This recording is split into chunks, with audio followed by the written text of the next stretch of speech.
When Sean Dietrich was just 12 years old, he lost his father to suicide and had to quit his schooling and pick up odd jobs to help his family survive through the rough years that followed. Life was tough, but he discovered a great gift in his teen years: writing.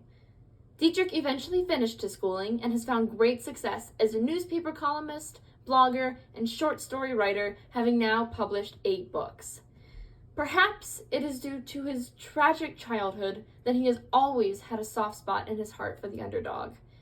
In Dietrich's story, Bookish, he celebrates one particular underdog, an unknown author. M. Judson Booksellers is located in downtown Greenville, South Carolina, right on Main Street. This is your quintessential bookstore, complete with comfy chairs, hardwood floors, and highbrow autobiographical material authored by Willie Nelson. I walked inside and was immediately greeted by the smell. You know, the smell? It is the sacrosanct aroma found inside all establishments that peddle the printed word. I could live on this smell. It is the fragrance of libraries, bookstores, and newsstands. The smell is 1 part paper and 1 part soy-based ink. The scent is a narcotic for book nerds. Oh, how I love books! I love them too much. I was a dropout, you see. Not long after my father's funeral, I simply decided to quit going to school. We were rural people. Back then, it wasn't unusual for a kid to just stop showing up to class. Happened all the time.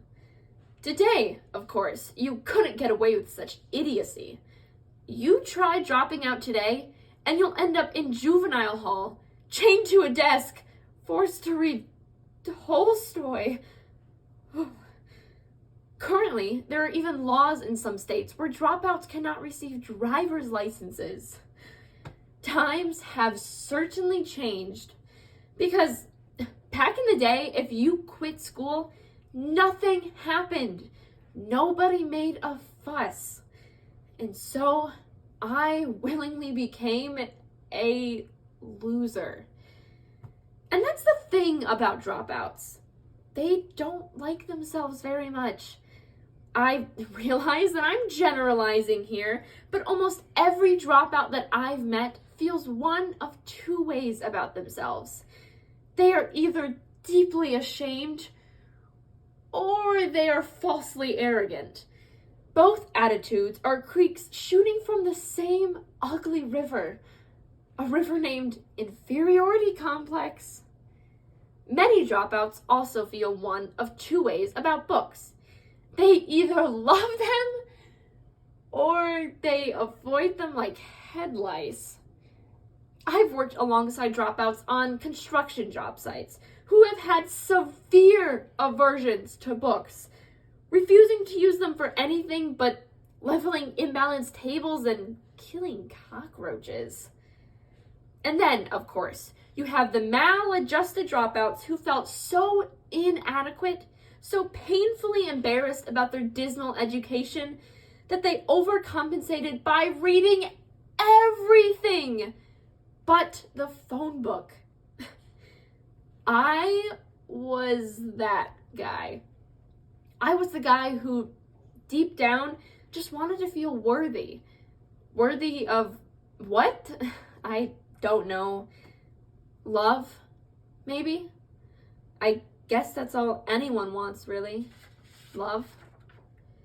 So, anyway, now you know how dropouts feel, but getting back to my original point, which I've almost forgotten, to make up for my childhood inadequacies, I would read books. I read lots of books. Stacks of books. Himalayas of books. And as much as I'd like to pat myself on the back and call this obsession with the printed words admirable, it wasn't. For me, it was as though I were atoning for something by reading so much, like I was trying to prove myself. Still, reading is a pleasure for me, and it has gotten me through some hard times in my adulthood. Reading has gotten me through heartache, bereavement, disappointment, and it certainly helped me through the 11 years I spent as a freshman in community college. Simply put, I like myself better when I am reading. When I have a book in my hand, I have a friend. I have someone who doesn't judge me, a friend who speaks to me as an equal. And somehow, no matter which story I wade into, once the book is finished, I am a whole bunch more smarter than I was before. It is for this reason that I believe books are the greatest invention mankind has ever given us, aside from the nonstick skillet. Which is why, when I was browsing the bookshelves in the M. Judson Bookseller's storefront, I became intoxicated by my surroundings. It was the scent that did it. The whole room smelled like paper, coffee, and aged wood. I ran my hand across the spines of 1,003 books while the murmur of whispering customers filled the room. I listened to the sound of pages being turned by prospective book buyers. I heard the thoughtful recommendations made by employees. I watched a little girl read The Giving Tree while swinging her legs. And then it happened. When I made my way to one of the store's main bookshelves, I saw something staring at me, eye level. A book. I picked up this particular book and held it just to feel its weight. For I knew this book. I knew it well. Then I wiped my teary eyes because printed upon the cover of this book was my first and last name. All 12 letters of me. My life was printed within those pages. My heart was just beneath the dust jacket. The memory of my editor's loving guidance and encouragement given to a common dropout. I let go of the book and felt downright dizzy. Then I walked out of the store, absently smiling at each employee like a drunken moron.